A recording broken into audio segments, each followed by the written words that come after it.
Aulena Gibson and her husband Gibb have lived here at Epworth for 16 years. They are well known here. When I moved here, I was impressed with the new president of the Resident Association, which was Aulena, and I was impressed with her confidence and her calm demeanor as she dealt with COVID-19 here at Epworth. Gibb and Aulena are well known here. Everyone knows them. However, today I hope we will find some other things about them that you didn't know before. So let's begin with their childhood. Aulena, would you tell us about yours and Gibb's childhood in Oklahoma? Thank you, Elaine, for the nice intro. Well, Gibb and I grew up in northeastern Oklahoma in the town of Tahlequah.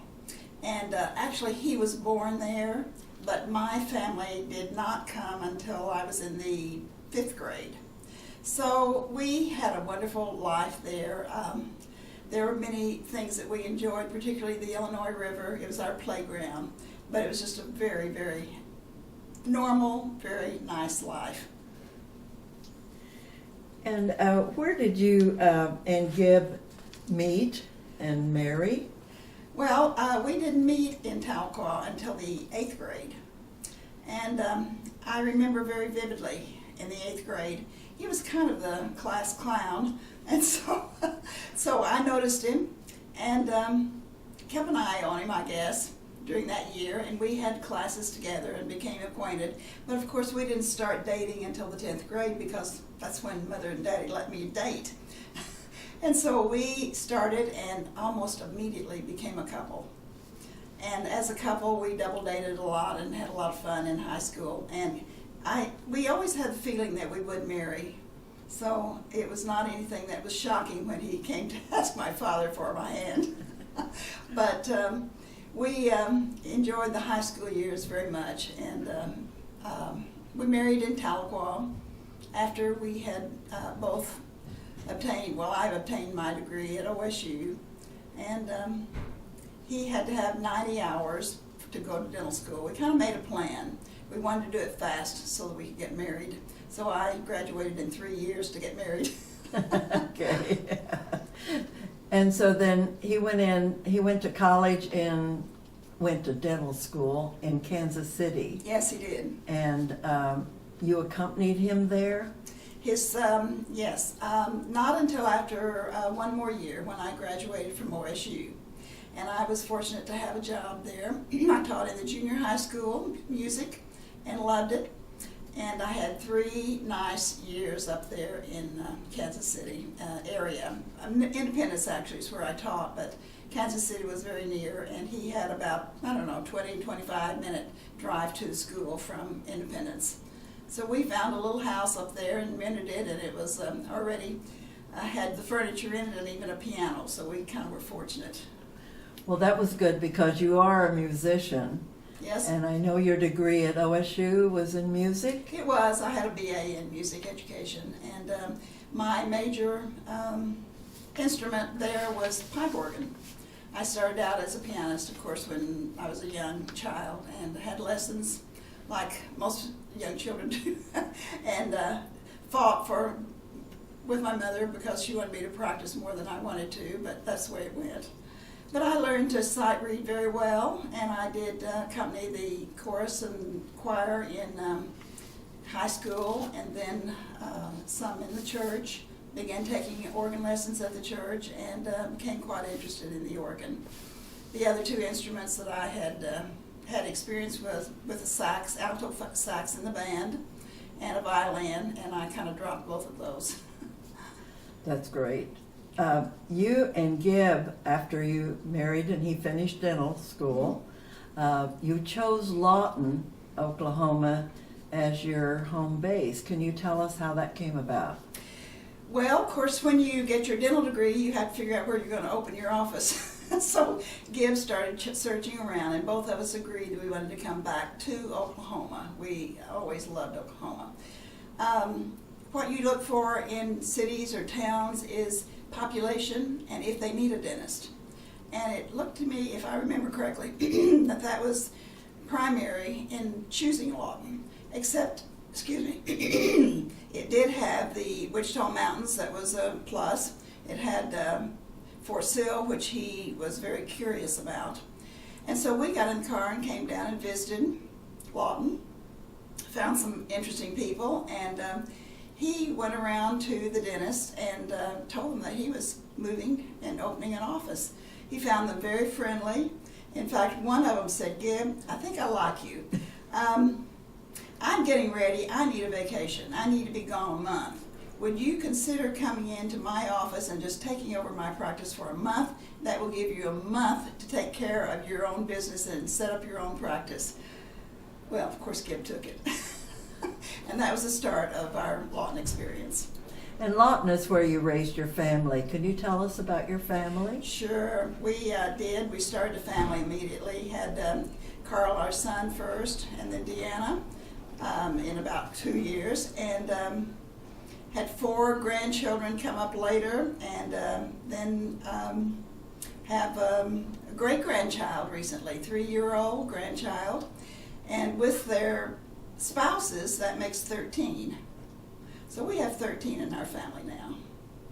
When did you first get interested in genealogy? I know I've seen your collection. It's massive. Right. Well, remember when Roots came out? Yeah. Alex Haley, Roots. I think that's when the whole world began researching. It was so interesting to read his experiences, and everyone thought it was truth. Actually, it was a novel. But it was so well written that we didn't even know it was a novel until later. But organizations began to arise, and we did in Lawton start the Southwest Oklahoma Genealogical Society, and I had a part of that. And it was primarily to teach us so that we could learn how to research. Research is kind of a different ball game. And over the years we learned, and I began writing a column in the newspaper for 25 years.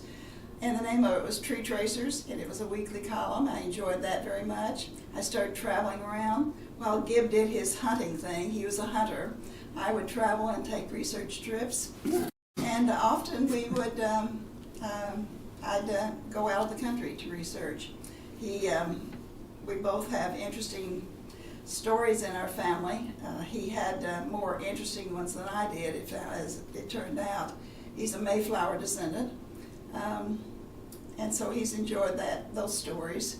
He also, in my research, I found a family in Ireland, in County Cavan, that had the same,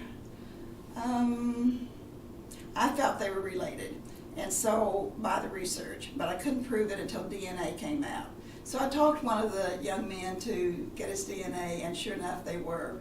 Well, we took the whole family there and had a nice visit with the Gibson families in County Cavan, and that was kind of a rewarding part of my research too. It was fun, and I'm still doing it.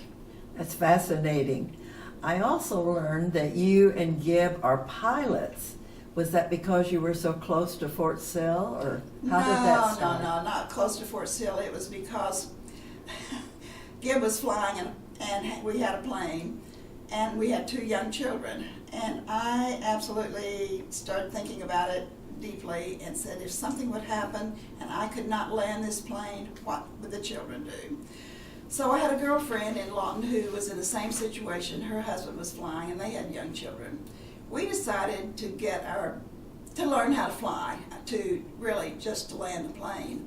Well, I found out that's not exactly what you do. You learn to pilot the plane first. So we managed to figure out a way to take our ground school locally, and that was only at Fort Sill. So we took our ground school there with the soldiers, which was very unique. They didn't know what to think about 2 women in the classes at that time. And then we took our flying classes, of course, at the airport, and then our final exams in Oklahoma City, and passed. So we were bona fide pilots. I didn't fly a lot, by myself, but I would take over when Gibb and I were piloting some just to keep up. And it was a wonderful experience, and I loved it. Branson is an area that I've always enjoyed going to, and I know that you and Gibb go there quite often. I believe you have a place there. You want to tell us about Well, that? we do, and it really is because we learned to love Branson. We took our children and our grandchildren to camp there, Canicomo, and over many, many years, and watched it grow, watched it become a mecca, of entertainment. And then after the grandchildren grew up, we decided we really needed to go back some more, and so we found a place that was building cabins, and it's just south of Branson, near the water where we could put our boat. And so we had them build a small cabin for us. It turned out that so many people in the family wanted to use it, we had to build another one. So we had 2 small cabins, and we still have them. We were kind of trying to sell them in the last few years, and the kids said no. So they are now taking them over and using them very much. We've entertained a lot of friends and family there, and we've loved it. And we've entertained dignitaries even there. It's not a fancy one, but they don't care.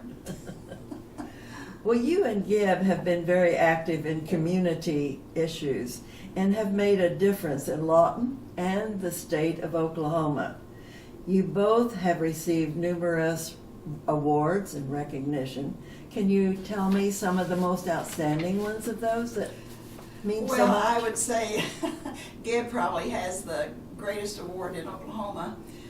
He was inducted in the Oklahoma Hall of Fame in 2005, and that's quite a privilege. It's quite a lengthy process, and he's very proud of that, and his picture's on the wall, so that's good too. And I guess my Oklahoma honor would be the governor's award for community service. It kind of covered all the arts in Lawton and Oklahoma too. I was on the board of the Oklahoma Historical Society for a long, long time. And Gibb has been really important in Oklahoma transportation? Or Oh, something? yes, both the Turnpike and Department of Streets, Roads, I can't remember Yes. the name of it, yeah. Okay. He has had quite a variety of things in Oklahoma that he's been interested in and worked on, yeah. Well, I know that there have been many, many more organizations you've been very active in, you and Gibb. I will close with the idea of, I think of Gibb as the $2 bill man. Can you tell us a little bit about that? Yes, he certainly is. He left dentistry and after 11 years in Lawton, and became interested in the business world, and ended up charting a bank, Citizens Bank, and it grew to be the largest bank. But during this time, he was always thinking of new ideas to why, what the older banks did, and maybe there were new ideas in his pocket. And he always was interested in $2 bills, and he thought, men bring their sons into the bank, and that's a good idea. So anytime a man would bring his son into the bank, he'd give him a $2 bill. Well, it just caught on.